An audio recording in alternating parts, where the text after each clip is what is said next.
Estoy en el recreo, acabo de salir de clase, estaba dando clases de cálculo 1, clases grupales a los chicos de la UPC, y noté como ya se están poniendo un poquito ansiosos de que se acerca el parcial, ¿sí? Falta muy poco, 4 semanitas, y bueno, es su primer año en la universidad, es normal que tengan esa ansiedad. Así que decidí resolver el último parcial que se tomó aquí en la UPC en abril de este año, abril 2024, y quiero compartirlo con ustedes. Espero que les sirva, espero que les guste.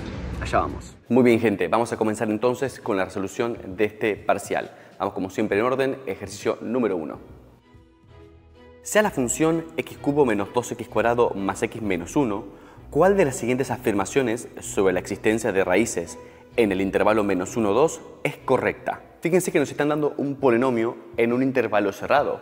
Lo primero que yo voy a hacer es evaluar la función en los extremos de este intervalo a ver si tienen signos diferentes, porque entonces podríamos aplicar el teorema de Bolzano. Al hacer los cálculos, vemos que f de menos 1 es igual a menos 5 y que f de 2 es igual a 1. Vemos que efectivamente tenemos diferentes signos. Por lo tanto, podemos hacer un esbozo de la gráfica. Bueno, no mucho todavía, pero ya podemos empezar a darnos una idea. Fíjense.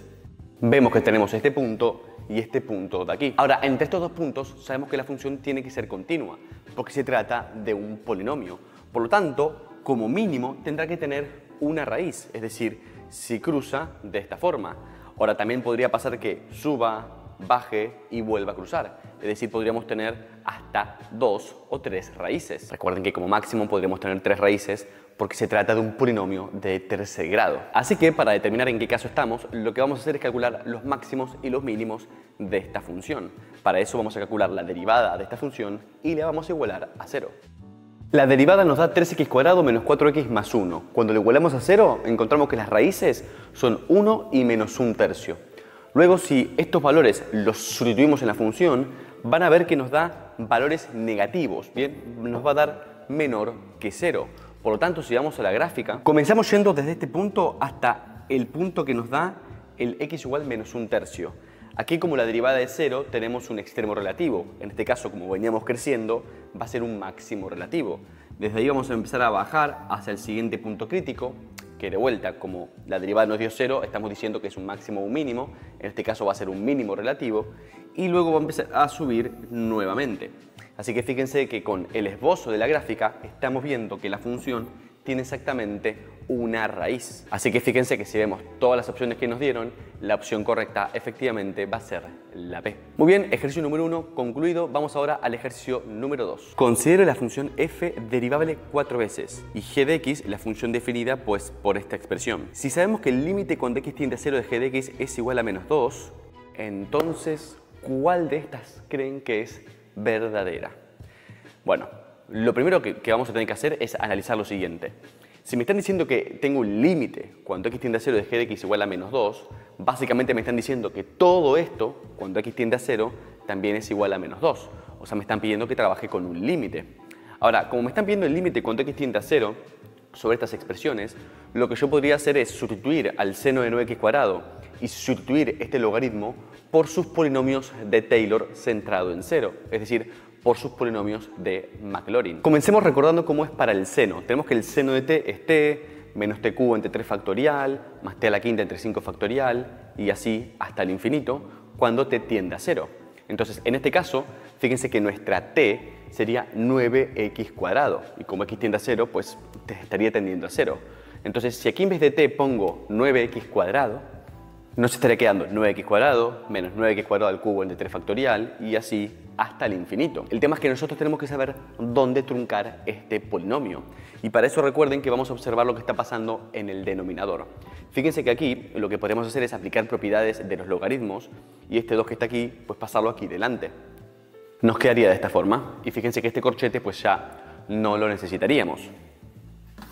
Entonces, antes de truncar este seno, vamos a observar qué pasa realmente en el denominador con ese logaritmo. Copiemos primero cómo es el desarrollo en series de Taylor. Pues tenemos que es logaritmo 1 más t igual t menos t cuadrado entre 2 más t cubo entre 3 y así hasta el infinito. Fíjense que en nuestro caso tenemos que t es x al cubo. Por lo tanto, si lo sustituimos aquí, nos queda de esta forma.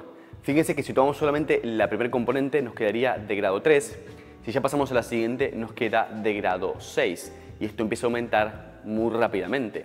Vamos a quedarnos únicamente con esta primer componente, es decir, vamos a truncar en x cubo y de esta forma tendríamos que en el denominador estamos truncando en grado 3 y por lo tanto en el numerador vamos a intentar hacer lo mismo, que el seno trunque en grado 3 o menor, que f de x por x quede en grado 3 o menor y de esa forma vamos a ver cómo se pueden simplificar las cosas. Ahora recuerden algo muy importante, cuando truncamos estos polinomios de Taylor no podemos simplemente truncar en ese grado y ya está. Tenemos que dejar de alguna forma clarificado que la expresión del polinomio de Taylor sigue hasta el infinito. Entonces fíjense cómo lo vamos a hacer en el caso del logaritmo. Escribimos x al cubo y fíjense que el siguiente grado que tocaría es grado 6. Entonces ponemos más o grande de x a la sexta. Recordemos qué quiere decir esto de o x a la sexta. Básicamente quiere decir que si hacemos el límite cuando x tiende a 0 de esa expresión entre un polinomio de grado menor, en este caso x a la quinta, podremos hacerlo también con x a la cuarta o x al cubo, ¿bien? Ese límite nos va a dar 0, ¿bien? Tengamos esto en cuenta para que al final, cuando estemos resolviendo el límite, esté bien justificado lo que estamos haciendo de truncar el polinomio de Taylor. Ustedes cuando ya tengan más experiencia en esto, pueden darse cuenta e incluso hacer un poco de abuso de notación y omitir escribir esto de OX a la sexta, pero sí que es importante que abusemos de notación solamente si entendemos realmente lo que estamos haciendo. Habiendo aclarado esto, ya tenemos entonces la expresión del polinomio de Maclaurin del logaritmo de 1 más x al cubo. Así que en este límite podemos sustituirlo en el denominador. Y luego vamos a pensar cómo truncamos el seno de 9x cuadrado, que es lo que nos quedó pendiente. Acá este 2 me olvidé de copiarlo, así que por favor agréguenlo. Más adelante lo voy a corregir, pero ténganlo en cuenta por favor desde ahora. Aquí hay que tener un 2 multiplicando. Fíjense que en el desarrollo del polinomio del seno, aquí tenemos grado 2 y luego tocaría grado 6. Entonces nos conviene truncar aquí y expresar todo lo que sigue luego como o de x a la sexta, que es el grado que tocaría a continuación. Por lo tanto nos queda esta expresión de aquí, que es lo que luego vamos a sustituir aquí en el numerador. Muy bien, repasemos un poquito lo que hicimos hasta ahora. En el denominador decidimos truncar con un grado 3. Por tanto, luego en el seno quisimos truncar con un grado igual o menor. Truncamos en grado 2 porque el siguiente iba a ser de grado 6 y por eso pusimos OX a la sexta. Ahora nos falta buscar el polinomio de Taylor de este producto, x por f de x, y queremos que también nos quede de orden 3 o menor. Fíjense entonces que si yo a f de x le busco su polinomio de orden 2, como están multiplicando por x, al multiplicar nos va a quedar un polinomio de Taylor de orden 3, que es lo que estamos buscando. Así que para eso tenemos que f de x va a ser el polinomio de Taylor por definición, f de 0 más f' de 0 por x más f' de 0 por x cuadrado entre el factorial de 2, y como lo siguiente que sigue sería orden 3, escribimos o grande de x al cubo. Fíjense entonces que si f de x lo multiplico por x, me va a quedar la siguiente expresión, lo que vemos aquí. Fíjense que aquí aparece la x, luego aquí x cuadrado, es decir, todo aumenta un grado, x cubo, y aquí en lugar de ox cubo, pues nos queda ox a la cuarta. Entonces, en este límite, donde están viendo x por f de x, nos toca sustituir por toda esta expresión de aquí. Al hacerlo nos queda de esta forma. Atención a un detalle. Aquí tenía un ox a la sexta que se tiene que sumar luego con ox a la cuarta. Al sumar dos o diferentes me quedo siempre con la de menor orden. Por eso aquí pueden ver ox a la cuarta. Ahora, ¿qué tenemos que hacer con este límite? Recordemos que sabemos el resultado, ¿bien? El resultado me tiene que dar menos 2. Entonces, para que esto sea obvio, vamos a primero agrupar. Fíjense que aquí tenemos x cuadrado y aquí también. Tenemos una x lineal por acá y otra por acá. Entonces, agrupemos por orden o por grado. Una vez agrupamos por grados, nos queda de esta forma. Aquí tenemos el coeficiente x cubo, esto que está aquí es el coeficiente x cuadrado, el coeficiente de x y luego el término que se corresponde con o grande de x a la cuarta. Bien. Ahora, ¿qué pasa? Dijimos que estamos haciendo el límite cuando x tiende a 0. Recuerden que nuestra decisión había sido truncar en grado 3. Entonces, para justificar bien todo este proceso, lo que vamos a hacer es dividir tanto el numerador como el denominador entre x al cubo. Fíjense que al hacer eso, este x cubo desaparece y me queda solamente el coeficiente. Aquí como tengo x cuadrado me queda 1 entre x. Aquí como tengo x me queda 1 entre x cuadrado. Y luego aquí se puede ver claramente cómo o grande está dividiendo entre x cubo. Fíjense en el denominador ahora. Cuando dividimos entre x cubo nos queda simplemente el 2 y aquí nos queda pues o grande de x a la sexta entre x al cubo. Ahora recordemos que estamos haciendo el límite cuando x tiende a 0. Y por la definición que les comenté antes, recuerden que esto y esto ambos tienden a 0. Por tanto, lo cancelamos, ¿bien? Es despreciable. Ahora, fíjense que acá tendría problemas, ¿sí? Acá yo tendría problemas. Fíjense que si x tiende a 0, esto tendría infinito. Por tanto, sería imposible para mí llegar al resultado que necesito. Así que para evitar ese problema, directamente yo necesitaría que este coeficiente fuese 0. Porque si fuese 0, entonces ni siquiera tendría que hacer el límite. Aquí tengo entonces una ecuación que me arroja que f de 0 debe ser igual a 2. Ahora, aquí, de forma similar, 1 partido entre 0 también tendería a infinito. Por lo tanto, esto de aquí tendría que ser igual a 0 para yo evitar ese problema y tendría pues otra ecuación. Y por último me queda el cociente entre estos dos números, que debe ser igual a menos 2. Ahí tenemos la última ecuación. Lo que nos arroja que la segunda derivada evaluada en 0 debe ser igual a menos 8. Por lo tanto, viendo todas las opciones que nos dejaron aquí, vemos que la opción correcta es la B. De esta forma, acabamos con este ejercicio de límites que nos hizo utilizar el polinomio de Taylor para poder resolverlo fácilmente y estamos listos para pasar al ejercicio número 3. Consideremos la función f de x igual x a la cuarta más x a la cuarta por e a la cuarta.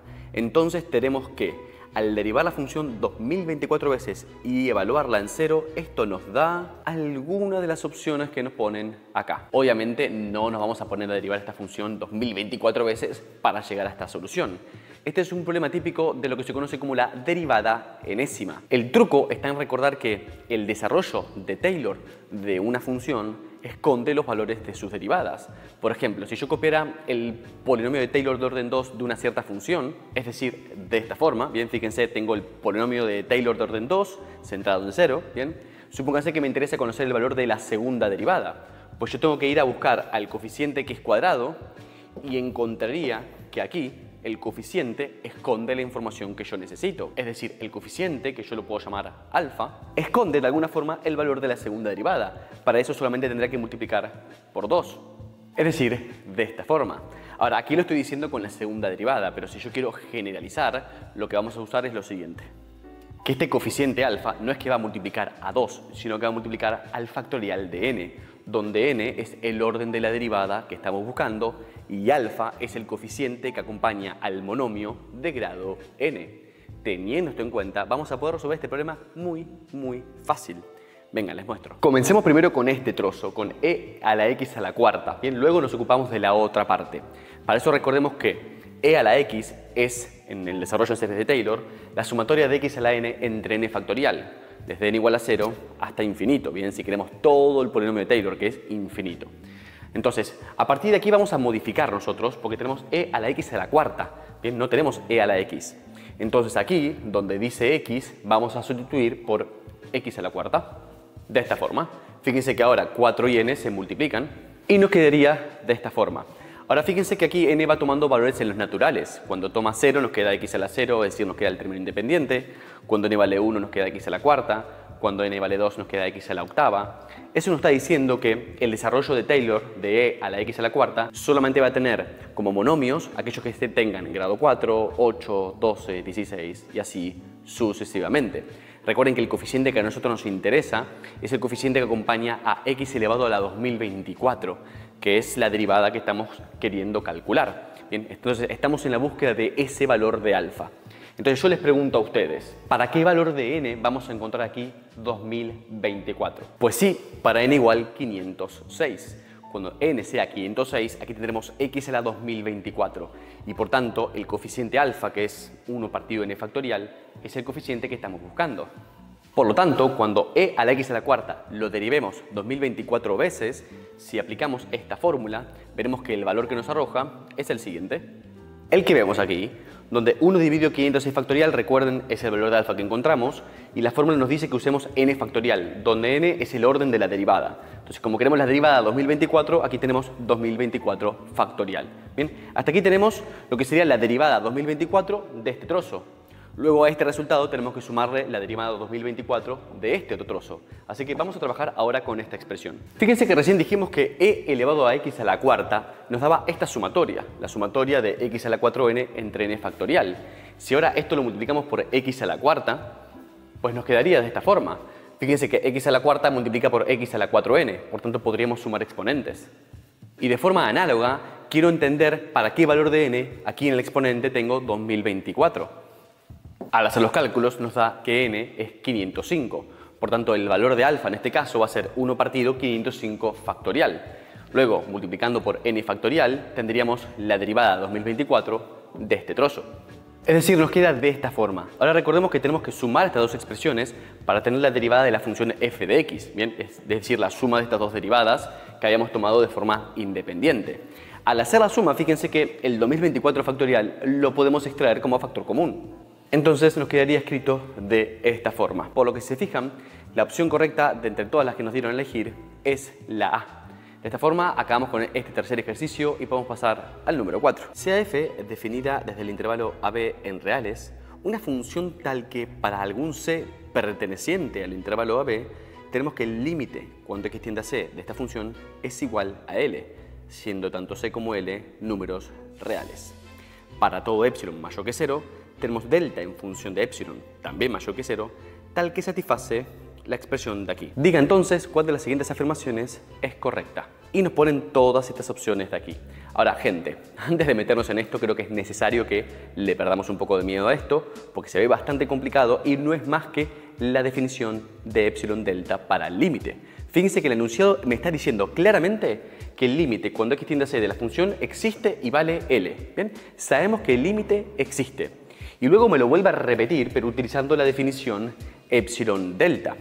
Y tenemos que entender bien esta definición para poder elegir de entre las opciones que nos dan. Así que yo ahora les voy a dar un breve recordatorio de lo que me dice la definición epsilon delta, pero antes quiero recomendarles por favor que vayan a ver este video del canal Tree Blue and Brown, es parte de su serie sobre cálculo. Les dejo el link en la descripción del video. Van a ver que les dejo dos enlaces, uno en inglés y otro en castellano en caso de que no entiendan bien el inglés.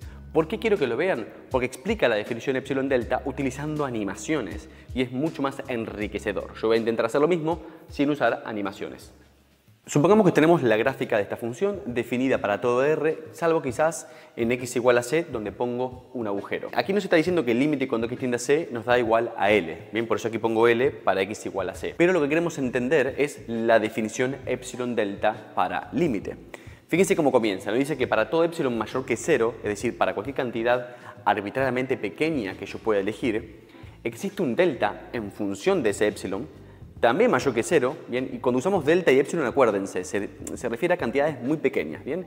O sea que delta también es arbitrariamente pequeño, pero bueno, depende de epsilon. Dice entonces que si yo tomo cualquier valor que esté comprendido en el intervalo x más delta, x menos delta, voy a encontrar entonces que las imágenes de cualquiera de esos valores van a estar comprendidas en el intervalo L más epsilon y L menos epsilon. Vamos a ayudarnos ahora con un dibujo para entender todo esto. Fíjense, primero, una cantidad epsilon arbitrariamente pequeña. Supongamos que epsilon es esta magnitud de aquí. Si yo hago L más epsilon y L menos epsilon, el trozo que me estoy encontrando aquí es este trozo de gráfica que estoy marcando en azul. Para esto, si vamos al eje X, encuentro definido el intervalo que va desde c menos delta hasta c más delta. Fíjense que esta cantidad y esta cantidad es igual a una cierta cantidad delta que depende de epsilon. Si yo esta cantidad epsilon la hago cada vez más pequeña, eso va a repercutir obviamente en el tamaño de delta, que también sería más pequeño. Fíjense lo que decía aquí esta parte de la definición epsilon delta. Para todo epsilon que yo decida, va a existir un delta en función de ese epsilon tal que si yo cojo un valor dentro del intervalo que les dije, o sea, un valor dentro de este intervalo, entonces la diferencia entre la imagen de ese valor que yo decida tomar, por ejemplo, yo tomo este valor de x de aquí, ¿bien? Ese valor de ahí, su imagen, que va a ser f de x, va a estar comprendido en el intervalo definido de esta forma. Aquí estamos definiendo el intervalo justamente L menos epsilon, L más epsilon. Fíjense entonces que si yo aquí decido tomar valores de epsilon arbitrariamente cada vez más pequeños, siempre voy a encontrar un delta tal que se cumpla la definición. Esto es así porque el límite concretamente existe, tal y como dice el enunciado. En la animación que les invité a que vayan a ver del canal Tree Blue and Brown, van a ver que les pone un ejemplo. En ese video les muestra una función que presenta una discontinuidad de salto finito. Y van a ver claramente en esa animación cómo cuando al tomar ciertos valores de epsilon es imposible encontrar valores de delta tales que se cumpla esta condición. Y por lo tanto, mediante la definición epsilon delta, se muestra que el límite no existe. Bien, más allá de que aquí lo ven gráficamente y es obvio, en esa animación lo pueden entender desde la óptica de la definición de epsilon delta. Bien. Ahora que hemos entendido mediante este ejemplito qué es lo que nos quiere decir toda esta línea de aquí, podemos analizar las opciones que nos da este problema para entender cuáles son verdaderas y cuáles son falsas. Fíjense que la opción número A nos dice que la función es continua en C. A ver, lo que dice el enunciado es simplemente que existe el límite. Y el hecho de que exista el límite no implica continuidad. O sea que desde el vamos, la opción A tiene que ser falsa. Vamos a ver qué nos dicen las opciones B y C. La opción B nos dice que para todo epsilon mayor que 0, f de C debe estar comprendido entre L menos epsilon y L más epsilon. A ver, nosotros dijimos que el hecho de que el límite exista permitía dibujar la gráfica de esta forma, diciendo que f está definida en todo punto, excepto quizá tal vez en x igual a c. Porque en x igual a c la función puede estar definida también aquí, en este punto, implicando continuidad, o podría estar definido, por ejemplo, aquí arriba. No tiene por qué estar aquí, no tiene por qué estar dentro de este intervalo, tal y cual dice el apartado B. Si yo considero que f de c es igual a un valor que está por aquí arriba, totalmente fuera de este intervalo, entonces claramente la opción B sería falsa. El apartado C me dice algo similar. Lo único que me está diciendo es que si yo tomo cualquier valor de x comprendido entre c menos delta y c más delta, las imágenes de estos valores van a estar comprendidas en el intervalo n menos epsilon, L más epsilon. De alguna forma me está diciendo lo mismo, pero de otra forma. Me está diciendo que f de c también tendrá que estar necesariamente dentro de ese intervalo. E insisto, no tiene por qué ser así. F de c puede estar definida fuera de ese intervalo. Por tanto, la opción C también es falsa. Luego la opción E nos dice que para todo epsilon mayor que 0, solamente hay un único delta, en función de delta, que satisface esta definición.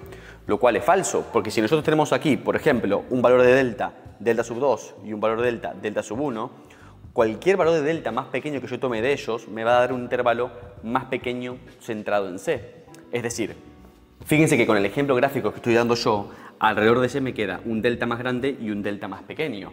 Para poder yo decir que esto es cierto, me tendré que quedar con el valor más restrictivo, con el delta más pequeño, y este sería el intervalo que satisface esta definición, es decir, para un cierto delta en función de epsilon.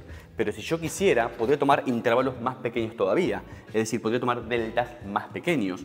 De esa forma tendría un intervalo aún más pequeño centrado en C, de modo de que si vengo hacia aquí, veo que efectivamente se cumple lo que me está diciendo la definición epsilon delta. Puedo tomar deltas cada vez más pequeños y esto se va a seguir cumpliendo. Lo que no puedo hacer es tomar deltas más grandes, porque ahí sí que las imágenes se me irían fuera del intervalo L menos epsilon, L más epsilon. Así que la E también es falsa. Por descarte, vemos que la opción D debería ser verdadero. Me dicen que si tomo el intervalo que va de C menos delta hasta C, unión C a C más delta, es decir, todo este intervalo, pero excluyendo el C, entonces todo eso pertenece a la antiimagen, bien, a la antiimagen de este intervalo, del intervalo que va desde L menos epsilon a L más epsilon. Y eso es correcto, porque si yo tomo todo esto y busco la antiimagen, va a ser ese intervalo que estamos mencionando excluyendo C, porque justamente no sabemos si f de C está definido dentro de este intervalo, tal y como mencionábamos antes. Como verán, si entendemos bien lo que significa la definición epsilon delta, este ejercicio era bastante fácil de sacar. De otra forma, estaremos viendo estas opciones y no entenderíamos nada porque es puramente conceptual. Dicho esto, pasamos ahora al ejercicio número 5. Sea la función f de x igual logaritmo neperiano de x al cuadrado por 1 entre valor absoluto de x menos 2 entre valor absoluto de 1 menos x. Esta función está definida para todo x perteneciente al conjunto y nos dan estos conjuntos de aquí. Básicamente nos están pidiendo que calculemos el dominio de esta función. Para eso tenemos que tener en cuenta cuáles son las restricciones al dominio que se encuentran presentes aquí. A ver, lo más obvio es que tenemos un logaritmo y lo de dentro de un logaritmo debe ser mayor que 0, es decir, estrictamente positivo. Con lo cual tenemos una desigualdad para resolver. Luego también tenemos que tener en cuenta que tenemos presentes dos denominadores y los denominadores no pueden ser 0. Por tanto, x no puede ser 0 y tampoco puede ser 1. Con lo cual eso lo dejamos aquí apuntado. Lo que nos toca ahora es resolver esta desigualdad. Ahora, fíjense que esta desigualdad está conformada por el producto de dos factores. Para que un producto sea positivo tiene que pasar que sean o ambos positivos o ambos negativos. Ahora, fíjense que uno de los factores es x al cuadrado. Este va a ser siempre no negativo. Por lo tanto, la única forma de que este producto sea positivo es que este factor también lo sea. Una vez tenemos esto, podemos pasar todo esto sumando al otro lado. Y ahora este valor absoluto lo pasamos multiplicando por 1 y este multiplicando por 2. Tengan en cuenta que el sentido de la desigualdad yo debería girarlo en caso de que lo que pase multiplicando o dividiendo sea negativo. Ahora, como lo que estoy haciendo es pasar multiplicando ambos lados, valores absolutos, sé que siempre son positivos. Por tanto, el sentido de la desigualdad no tengo por qué cambiarlo. En el caso de que estos valores absolutos no hubiesen estado presentes, sería importante que yo tenga en cuenta esto y analice esto por escenarios. En este caso, me estoy ahorrando todo ese trabajo y puedo simplemente pasar multiplicando. Entonces tengo esta desigualdad aquí, la cual, para resolverla, pues lo puedo hacer o analíticamente o utilizar el método gráfico. Yo voy a utilizar el método gráfico. Para eso voy a graficar dos veces el valor absoluto de x. Aquí tengo la gráfica. Este trozo tiene como ecuación y igual a 2x y este trozo tiene como ecuación y igual menos 2x. Luego graficamos este otro trozo. Fíjense que si ustedes consideraran la recta igual 1 menos x, tendrían una recta con pendiente menos 1 que corta al eje x en 1 y al eje y también en 1. Ahora, como tengo valor absoluto, la parte de la recta que se va por debajo, yo luego la tengo que despejar, la tengo que enviar hacia arriba. Y me quedaría de esa forma. Fíjense que como este trozo tiene pendiente 1 y este tiene pendiente 2, estas dos rectas luego nunca se van a cortar. Finalmente decimos que este trozo de aquí, el cual yo no despejé, lo dejé tal cual estaba, tiene como ecuación 1 menos x. Mientras que el trozo que despejé tiene como ecuación pues lo mismo pero cambiado de signo, es decir, x menos 1. Una vez tengo este dibujo, me pregunto, ¿qué es lo que me pedía esta desigualdad? Me pide que diga para qué valores de x se cumple que la gráfica amarilla está por encima, por el mayor, bien, por encima del azul. Fíjense, ¿dónde la amarilla está por encima del azul? Pues desde este punto hasta este punto. Por tanto, la solución a esta desigualdad viene dado por este intervalo abierto. Fíjense que para eso necesito conocer estos dos puntos que son la intersección de 1 menos x, bien, este trozo amarillo, con igual a menos 2x aquí y con igual a 2x aquí. O sea, tengo que calcular dos intersecciones. Vamos primero con esta de aquí. Entonces tomo la azul y la amarilla y las igualo. Bien, si de aquí yo aíslo x me queda x igual a menos 1. Bien, ya tenemos este valor. Ahora, para encontrar este valor de aquí, tengo que hacer otra intersección, ¿no? Al hacerlo encuentro x igual a 1/3, es decir, esto de aquí es 1/3. Por lo tanto, la solución a esta desigualdad es el intervalo abierto que va desde menos 1 hasta 1/3. Pero no olvidemos que al principio habíamos dicho que x no podía ser ni 0 ni 1.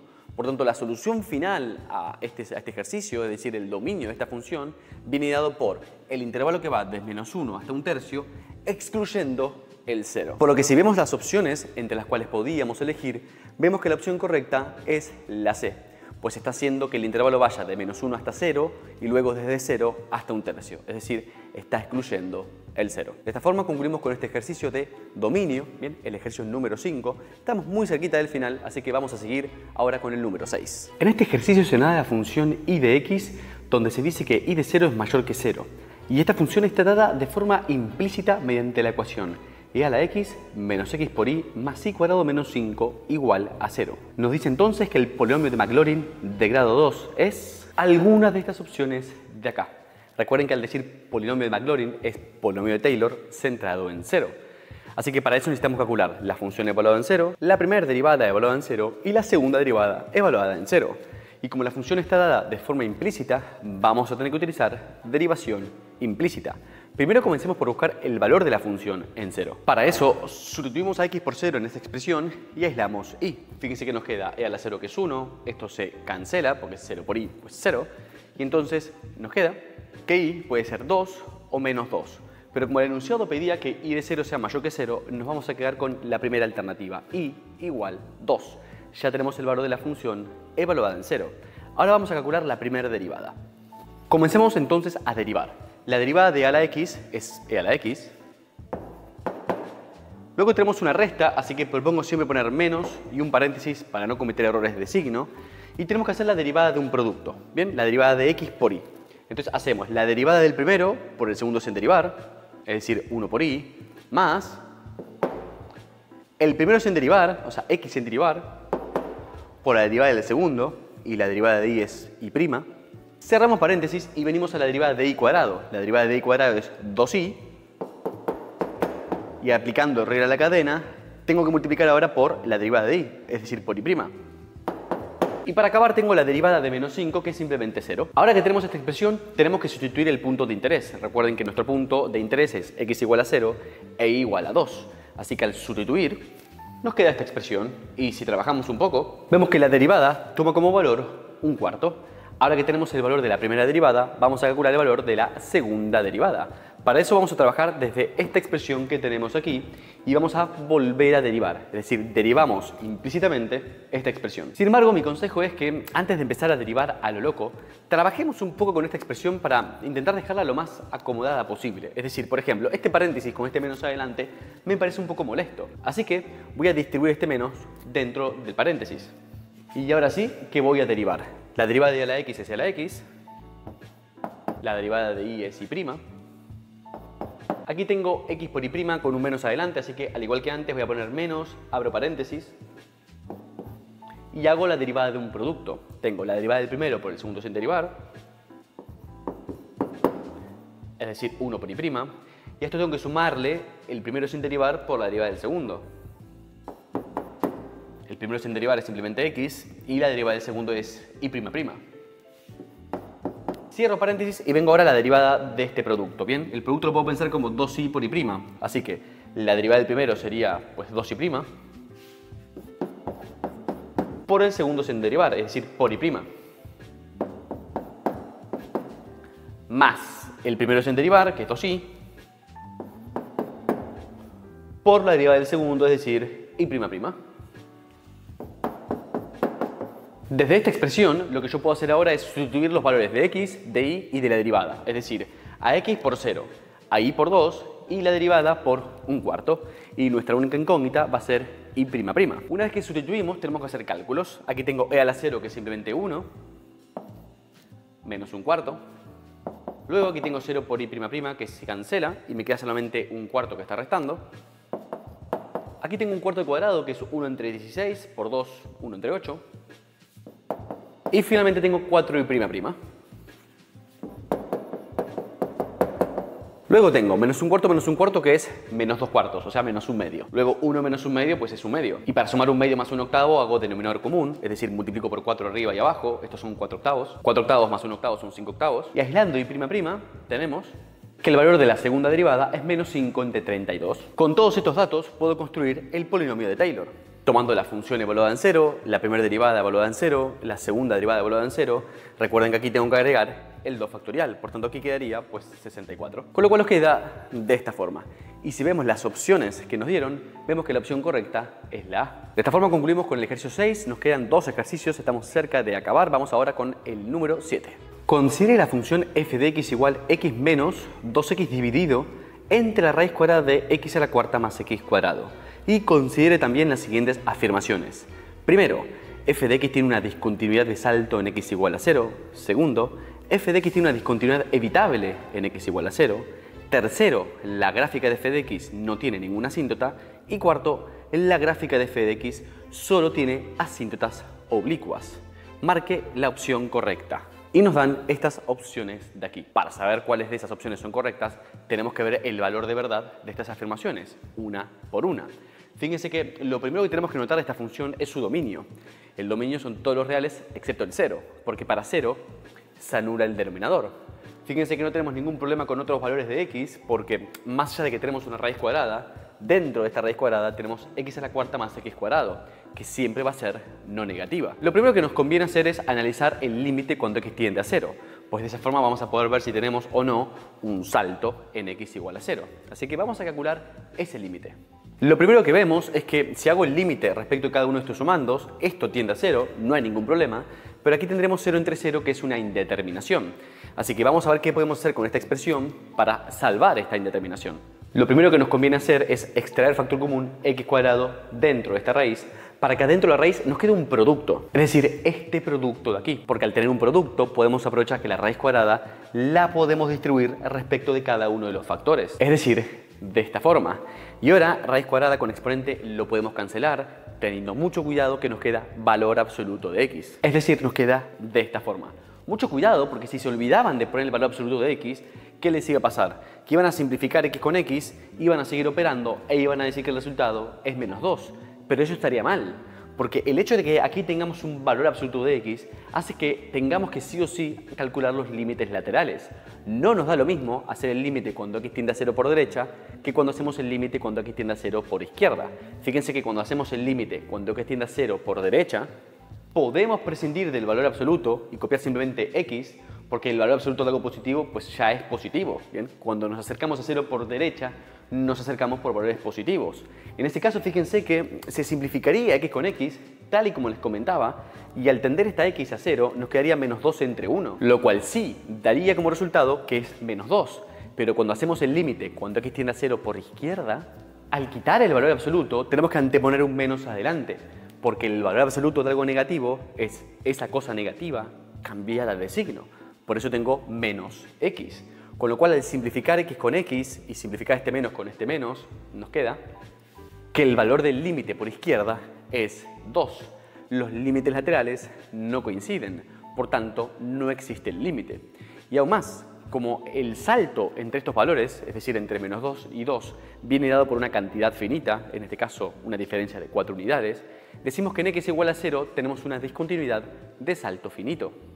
Por tanto, el apartado 1 es verdadero, mientras que el 2 es falso, porque para que sea evitable tendríamos que haber tenido que los límites laterales coincidan. Vamos a ver el valor de verdad de la tercera proposición. Nos dice que no hay asíntotas. A ver, asíntota vertical sí que no hay. El único sitio posible para una asíntota vertical era en x igual a 0. Y hemos visto que no hay asíntota vertical porque el límite no nos dio infinito. Pero aún cabe la posibilidad de tener asíntota horizontal u oblicua. Vamos a ver primero la existencia de asíntota horizontal. Para eso calculamos el límite cuando x tiende a infinito de la función. Lo primero que vamos a hacer es generar un denominador común para poder hacer la resta entre estas expresiones. Para eso a x lo multiplicamos y lo dividimos por el denominador. De esta forma. Y ahora, como tenemos el mismo denominador, podemos pues unificar las expresiones. Y nos quedaría de esta forma. ¿Cuál crees que es el valor de este límite? A ver, pensar un poco, hacer un pausa en el video y pensalo en términos de los grados de estos polinomios. Si yo sustituyera a la x hacia lo loco, tendría infinito partido entre infinito, que es una indeterminación, ¿bien? Pero pensemos un poco los grados. Fíjense, ¿de qué grado es el polinomio del denominador? Porque fíjense que analizando aquí x a la cuarta y x al cuadrado, x cuadrado frente a x a la cuarta es despreciable. X a la cuarta crece mucho más rápido. Por tanto, podría quedarme solamente con x a la cuarta y vería que al quitar la raíz cuadrada me queda x cuadrado, es decir, lo que me queda es un polinomio de grado 2. Aquí en el numerador pasa algo similar, fíjense que esto sería x cuadrado, pero al multiplicar por x queda de grado 3. Y como este es de grado 1, pues este manda. Tengo grado 3 partido entre grado 2, como el numerador tiene mayor grado, esto va a tender a infinito. Esto es una forma rápida de analizarlo para descartar la asíntota horizontal y pasar ahora a la oblicua.